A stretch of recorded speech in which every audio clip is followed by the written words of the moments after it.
Well, hello, Florida.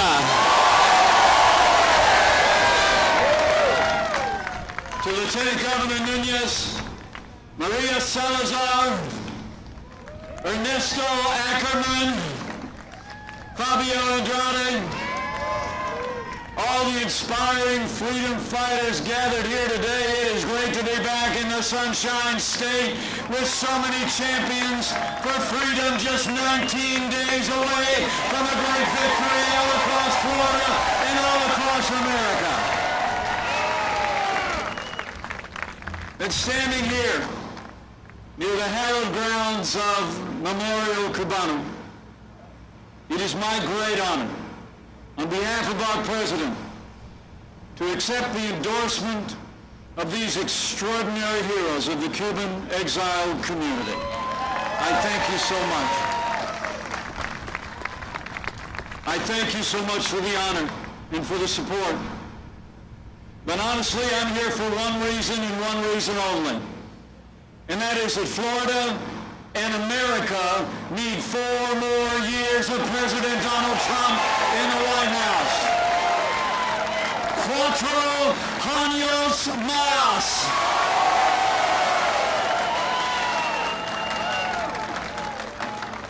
It's on. And the road to victory runs right through Florida. You know, 4 years ago, a movement was born.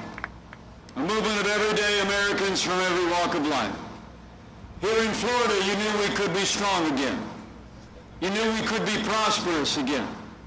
You said yes to President Donald Trump in 2016, and I know that Florida is going to say yes to Florida resident President Donald Trump in 2020. But it really is great to be with all of you, and great to be back in Miami. And it's great to be here with some people I so deeply admire. Would you join me in thanking one of the great leaders in this state, one of the most admired women in America, Lieutenant Governor Jeanette Nunez. Thank you so much. And it's also great to be here with an award-winning journalist, the daughter of Cuban exiles, someone who's been a voice for the voiceless all across this hemisphere. And the next Congresswoman from Florida's 27th Congressional District. Let's hear it for Maria Salazar.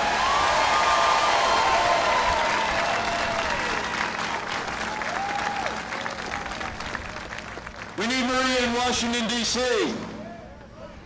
And while you're at it, we need you to send Mayor Carlos Jimenez and the great Mario Diaz-Balart to Washington, D.C. as well. So it really is great to be with all of you. The President will be in Miami before the day is over. So we are doubling up on South Florida. But it's been a busy time. Been traveling around the country. I was in Utah last week. We had a little debate with Kamala Harris. Some people think I did all right. Thank you. But let me be clear. That debate was not just a debate between two candidates for vice president. It was really a debate between two visions. Our vision that leads America to freedom, prosperity, and opportunity for all, and their vision that sets America on a path of less opportunity, decline, and a socialist future. You know, when you compare the Biden-Harris agenda with our agenda, the choice is clear. If you cherish faith and freedom and law and order and life, in less than 3 weeks we need to re-elect President Donald Trump for 4 more years. 4 años más.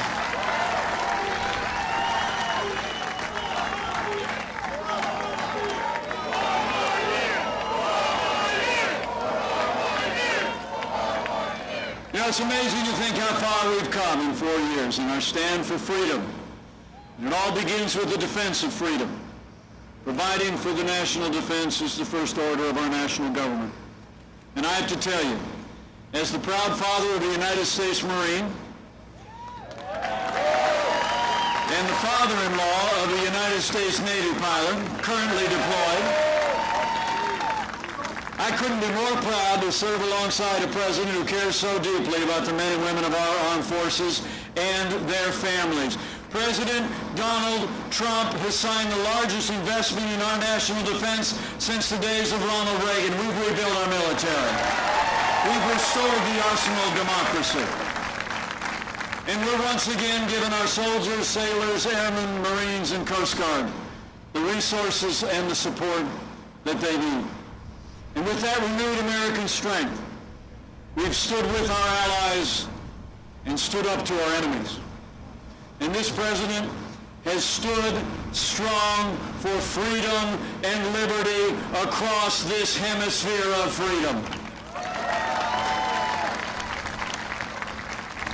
From early on, we've stood strong with the freedom-loving people of Colombia, with President Duque.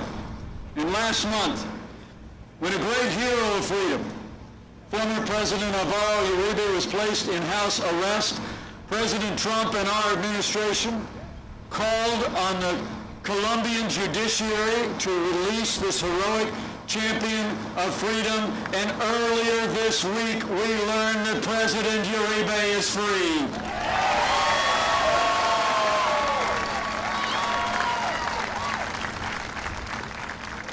And in Nicaragua, we've stood strong against Ortega's regime's brutalization of its citizens and its systemic and lethal attacks against the Catholic Church. We've imposed sanctions on all of those who would carry out this abuse. And I promise you, under President Donald Trump, we are going to continue to stand firm for free and fair elections in 2021 in Nicaragua.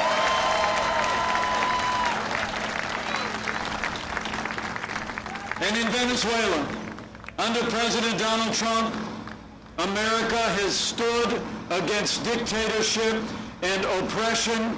We have made it clear to this hemisphere and clear to the world. Maduro must go and democracy must be restored.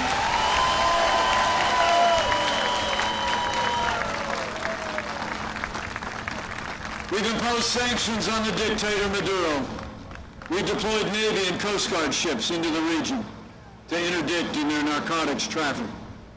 And this past March, we indicted the dictator Maduro and his cronies for their narco-terrorism, corruption, and drug trafficking.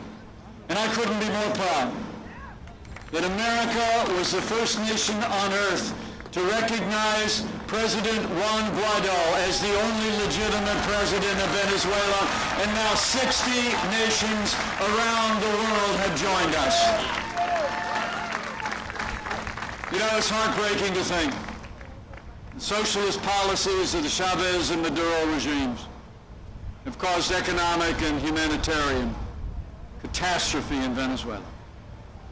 But under President Donald Trump, as I told Juan Guaido just a few short weeks ago, in America, we say to the people of Venezuela, estamos conectados. We will not stand by while Venezuela crumbles. We will stand with the people of Venezuela until their birthright of libertad is restored.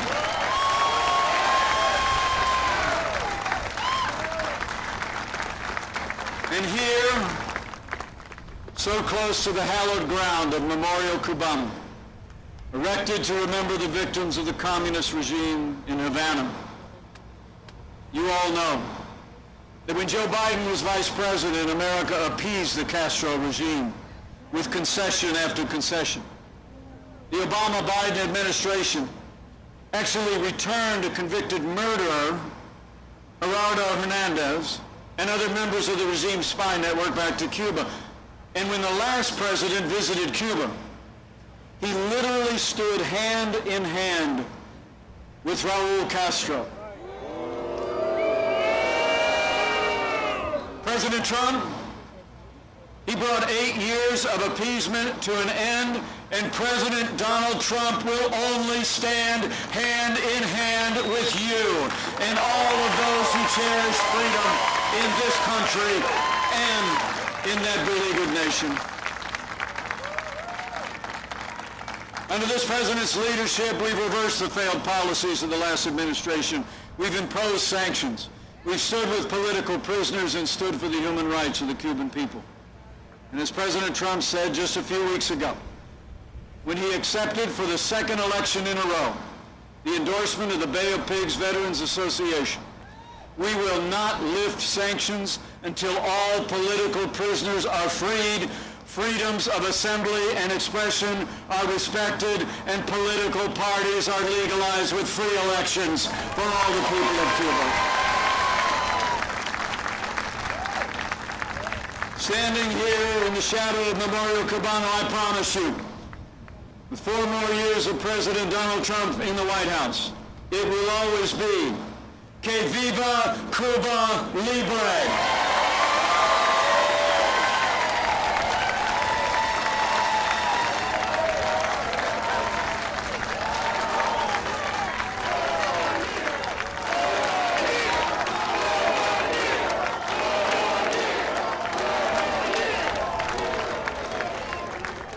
So we rebuild our military. We've stood for freedom, ours, and the birthright of freedom across this hemisphere. And in the first 3 years of this administration, we revived this economy. Where Joe Biden wants to raise taxes, President Trump cut taxes across the board. We rolled back more federal regulation than any administration in history. We unleashed American energy. We fought for free and fair trade. And in just 3 short years, businesses large and small created more than 7 million good-paying jobs, including 550,000 jobs right here in Florida.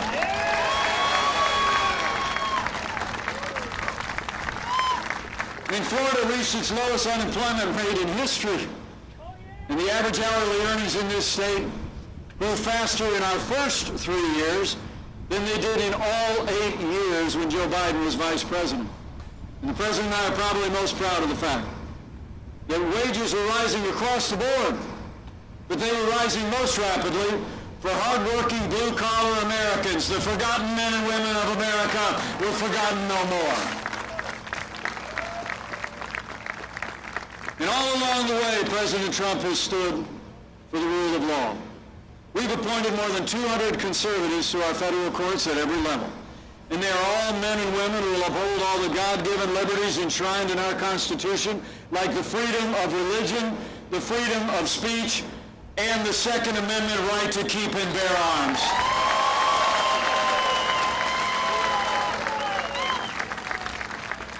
And let me just say, 230 judges strong, and pretty soon one more on the Supreme Court.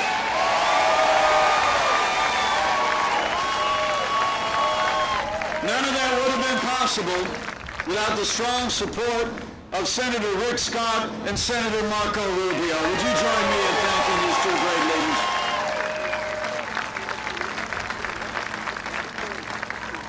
Now, last month, we paused as a nation to honor the life and service of Justice Ruth Bader Ginsburg.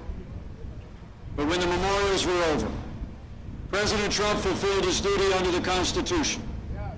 And he nominated a principled, brilliant, conservative woman who loves the Constitution to the Supreme Court of the United States, Judge Amy Coney Barrett.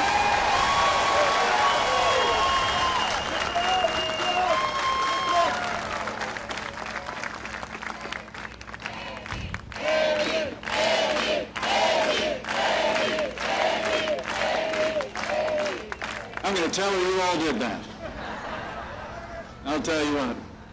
Now, the President and I called on the Democrats in Washington this time to give Judge Barrett a respectful and dignified confirmation, and we're going to hold him to it. But we have reason to be concerned. And Kamala Harris actually attacked one of our nominees to the federal court because he was a member of the Catholic Knights of Columbus. And you all remember, during Judge Barrett's confirmation a couple years ago to the Court of Appeals, the leading Democrat on the Judiciary Committee actually said she was concerned, saying that Judge Barrett's Catholic faith was a, quote, dogma that lives loudly within you. And Hollywood elites have already begun to ridicule her faith and her family. Well, I got news for the Democrats and their friends in Hollywood.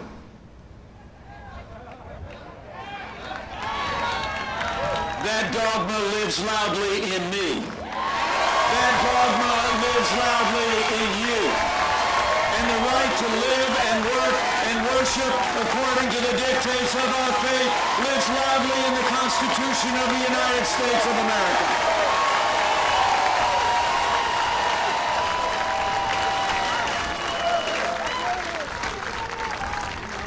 So the Senate has a job to do, and they're doing it. And after they discharge their duty to advise and consent, I'll make you a prediction. Judge Amy Coney Barrett is going to be Justice Amy Coney Barrett. We're going to fill that seat.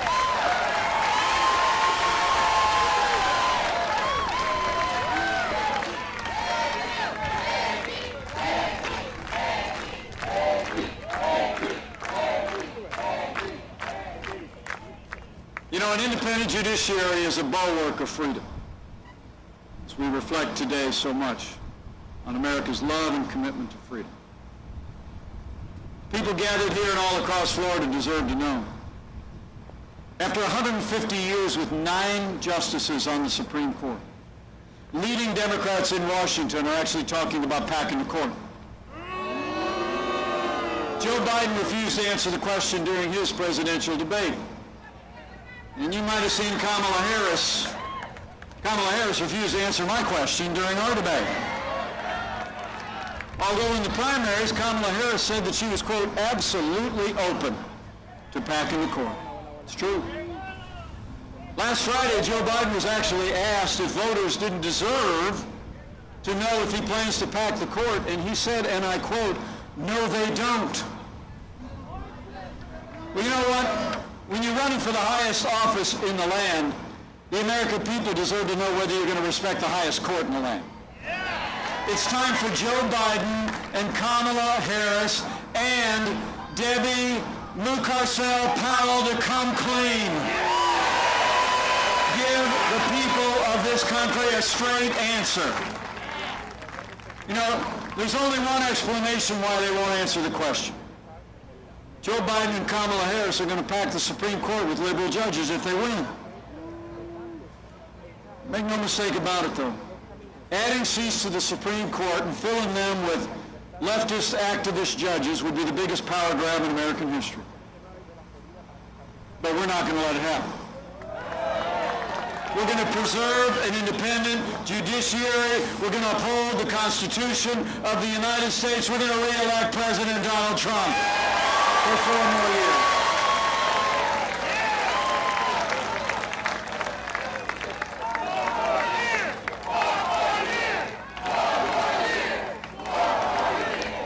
So we've stood for the rule of law. We've stood for an independent judiciary and conservatives on our courts. And President Donald Trump has stood every day with the men and women who serve on the thin blue line of law enforcement, and we always will.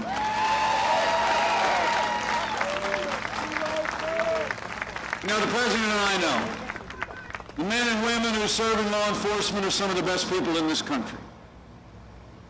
When I was growing up, my 3 brothers and I used to travel up to Chicago with Mom and Dad to visit their families.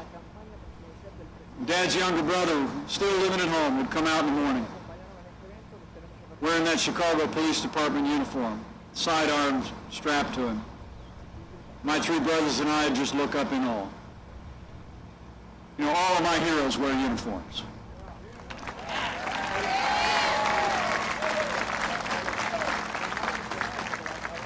Men and women in law enforcement across this country are heroes, and they deserve the respect of every American every day.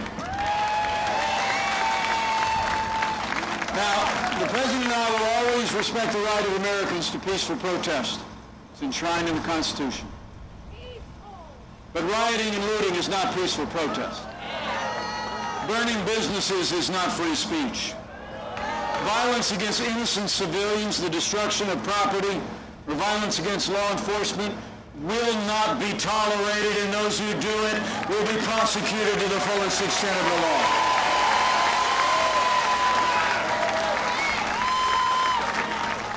Now for months, remember, all summer long, all Joe Biden talked about was peaceful protests, remember? As the American people literally saw businesses in their communities burn on national television.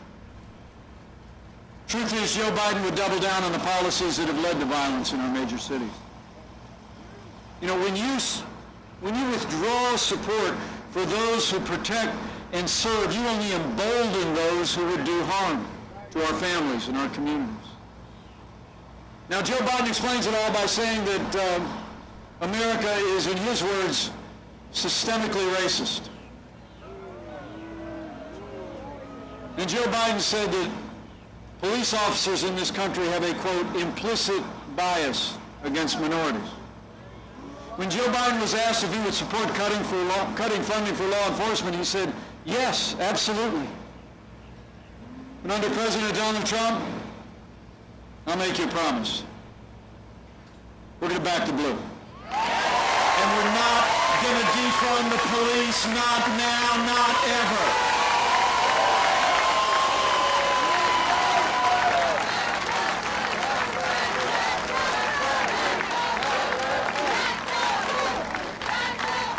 You know, you and I know that we don't have to choose between supporting law enforcement and supporting our African-American neighbors or any minorities that live within our city. Under President Trump's leadership, we have done both for 3.5 years, and we're going to support law enforcement and create more jobs, better education opportunities, and more prosperity for our African Americans and all of our minorities in this country. We're going to do both. And we're going to have law and order in every city for every American of every race and creed and color. So help us God.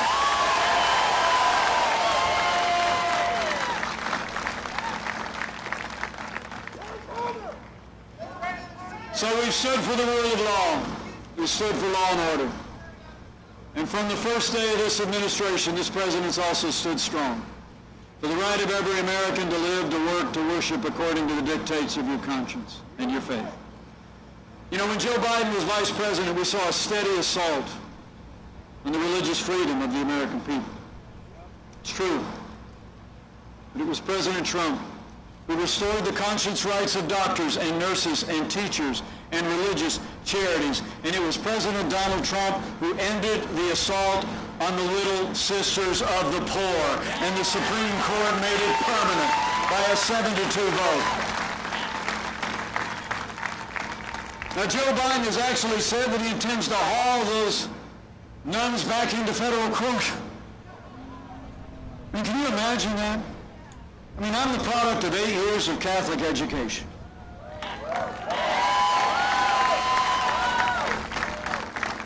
My love and my respect for nuns is boundless. Anybody with me? So here you have the little sisters of the poor that have taken a vow of poverty to dedicate their lives to helping the underserved community. And in the Obama-Biden administration, they hauled them into federal court to force them to compromise their faith. And Joe Biden actually pledged, after the Supreme Court's ruling, to do it again. But we're not going to let it happen. We're going to re-elect President Donald Trump because people of faith have no greater champion than President Donald Trump.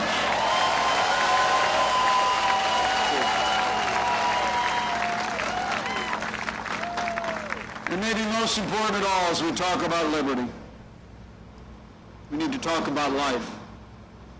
Joe Biden and Kamala Harris support taxpayer funding of abortion all the way up to the moment of birth. They want to increase funding to the largest abortion provider in America and provide taxpayer funding to promote and provide abortion around the world. President Donald Trump has stood without apology for the sanctity of human life. President Donald Trump is the most pro-life president in American history.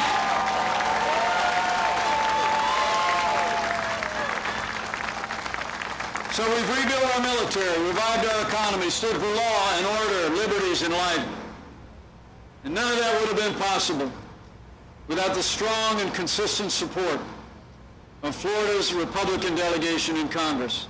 That's why right after you re-elect President Donald Trump for 4 more years, we need Florida to send Maria Salazar, Mayor Carlos Jimenez, Mario Diaz-Balart to a new Republican majority in the House of Representatives and retire Nancy Pelosi once and for all.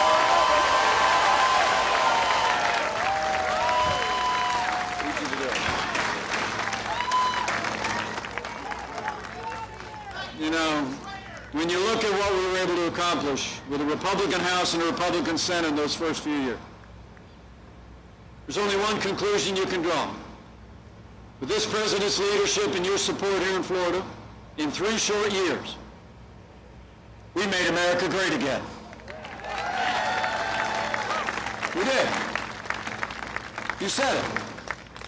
And then, earlier this year, the coronavirus struck from China.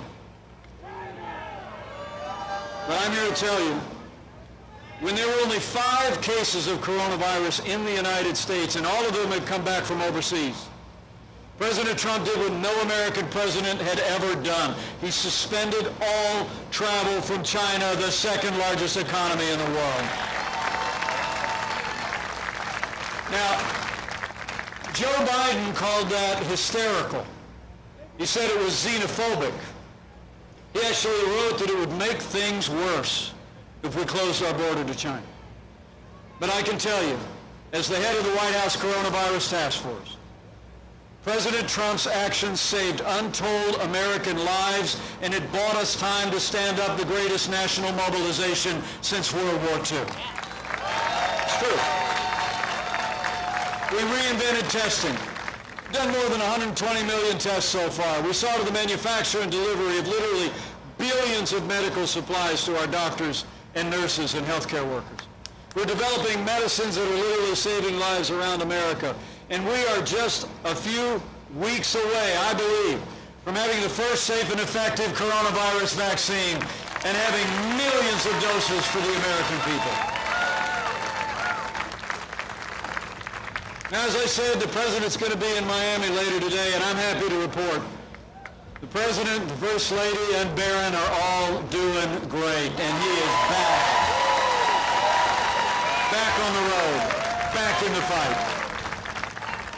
But let me take this opportunity to say on behalf of the president and the First Family how moved we all were by the outpouring of concern and prayers for them. But as the president observed, we know it was just an example of the love and the care and the concern that's shown for every American family that suffered, lost, or struggled in the midst of this global pandemic. In fact, let's just take a moment. Can we just show our appreciation for our doctors, our nurses, our first responders, all those in ministry who've come alongside those who've struggled and suffered loss over these past 8 months. They are heroes all.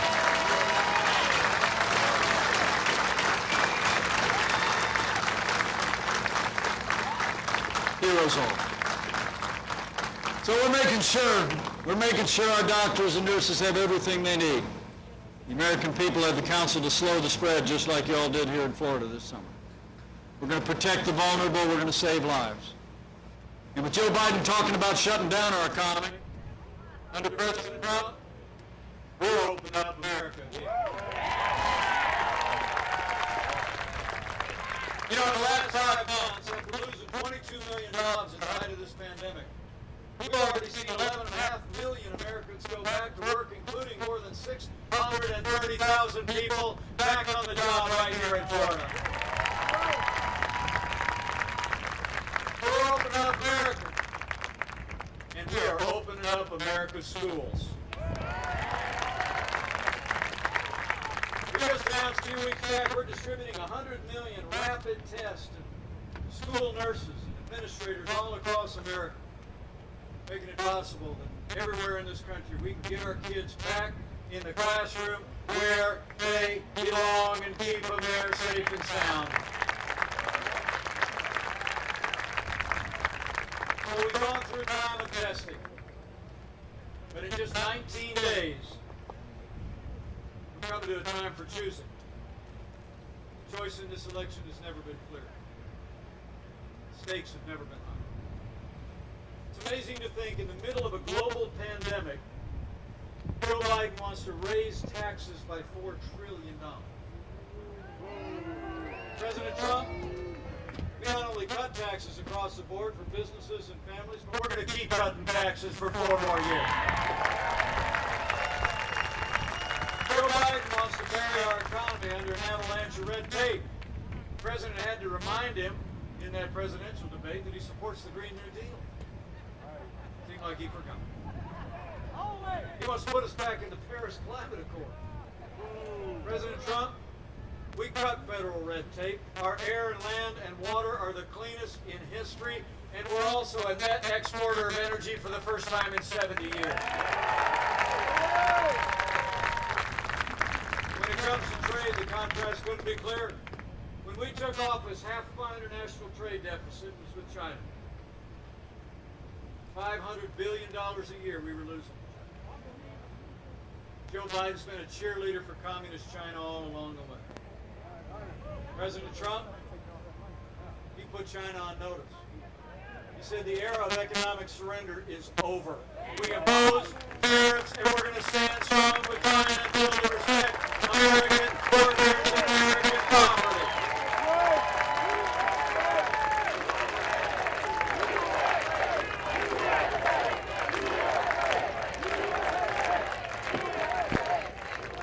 And you all remember NAFTA, signed in 1995.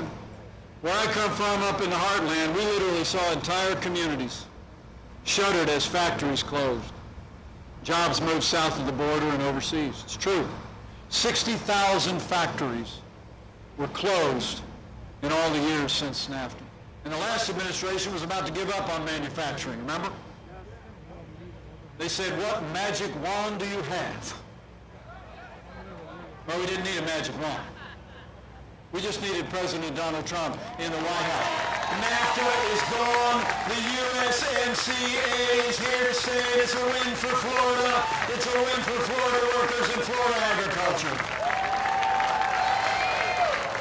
Amazing. You know, the people of Florida deserve to know that Joe Biden's running mate, Kamala Harris, actually was one of only 10 senators to vote against the USMCA. Even though it was a huge win for agriculture in this state, a huge win for manufacturing. Kamala Harris said the USMCA didn't go far enough on climate change. She actually put her radical environmental agenda ahead of American jobs and Florida jobs. And I promise you, with 4 more years of President Donald Trump, we're always going to put American jobs and American workers first.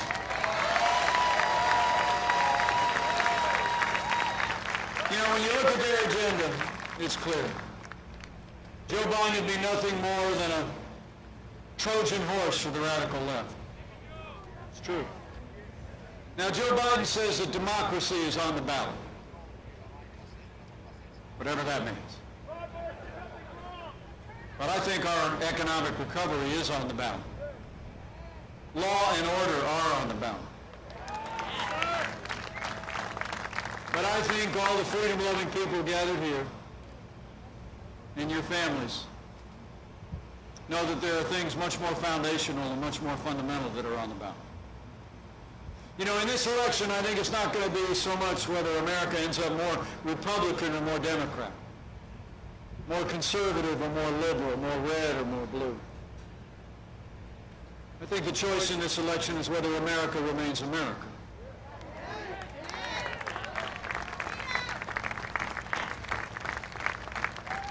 It's whether we're going to allow Joe Biden, Kamala Harris, and the Democratic Party to steer us on a path forged by the radical left toward more government, less freedom, and an inexorable path to socialism. Or whether we're going to renew our commitment to all the ideals that have made this country great, of freedom and personal responsibility, You know, it's a choice so many families in this community understand better than most Americans. Many of your families, in generations past, actually fled tyrannies, like communist Cuba, socialist Venezuela, to come to this land of freedom. You've heard tell, and some of you have seen, the aftermath of the empty lies of those who would promise a free lunch, who would advance more government and less freedom. You've seen the end of the road where the leftists want to take us in America. And you also know the price that the heroes remembered at Memorial Cubana paid to stand for freedom. It's humbling for me to stand here today with this grand memorial behind me, to think of heroes like Carlos Costa and Mario de la Pena.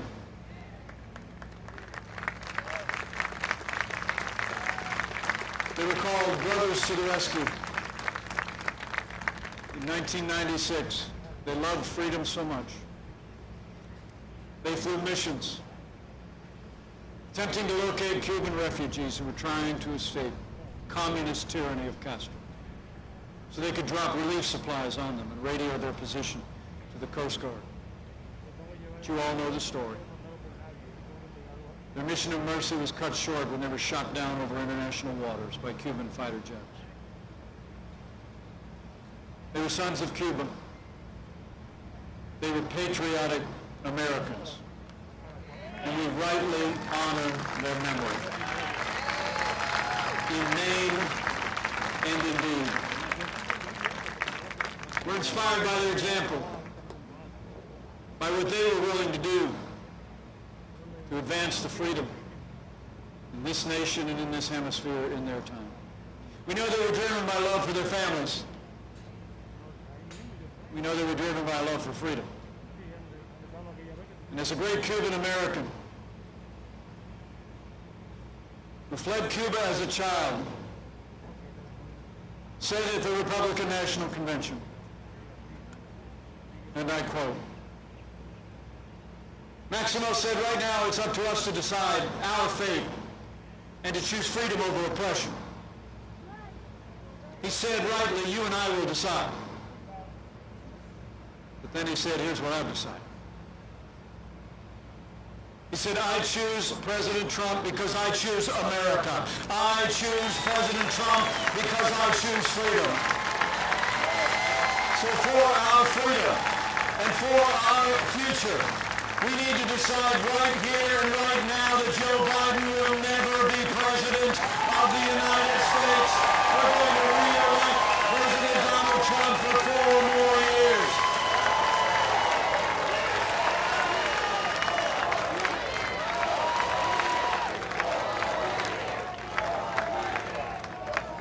I want to thank you all for coming out today. And I want to thank you for the honor of serving as your vice president these last 4 years. The greatest honor of my life. You know, I've served alongside this president every day the last 4 years. I really didn't know the Florida resident who became our president until he asked me to join the ticket. But you know, some people think we're a little different. But actually, we've got to be very close friends. And I can tell you firsthand, there's not a day gone by that President Trump hasn't gotten up, turned his face like flint against the wind of unprecedented opposition, and fought to keep the promises that he made to the American people.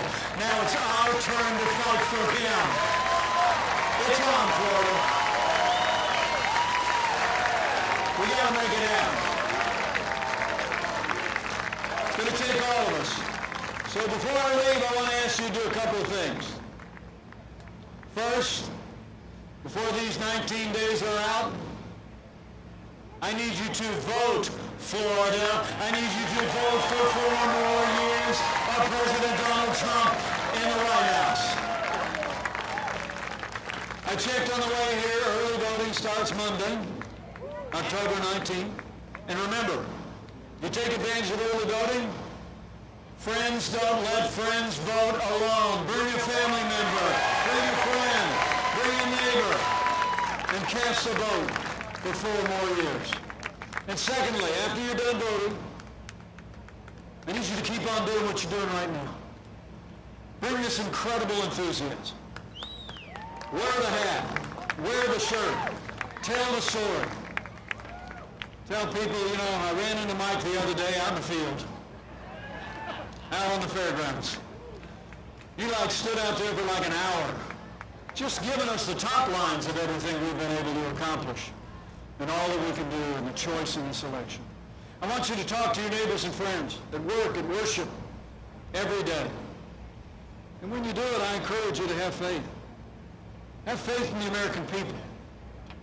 You know, I really do believe that a careful study of American history proves that every time the American people have been given a clear choice between a future built on freedom and a future built on less freedom, they choose freedom every single time. So go tell your neighbors and friends that freedom's on the ballot on November the 3rd.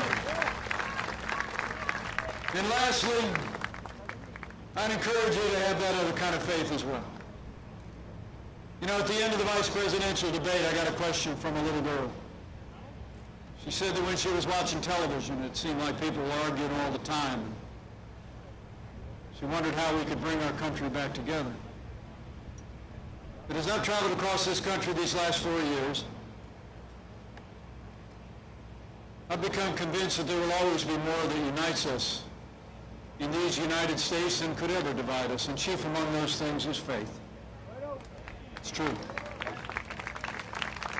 And so if you have a mind to bow the head and bend the knee in the next 19 days, I encourage you to do that too.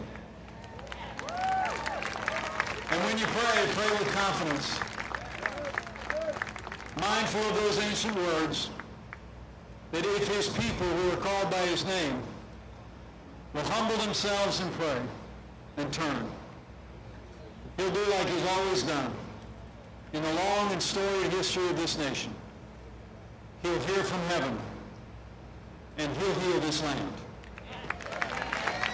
This one nation, under God, indivisible, with liberty and justice for all. So pray for America. Pray for all of the American people. It'll make a difference.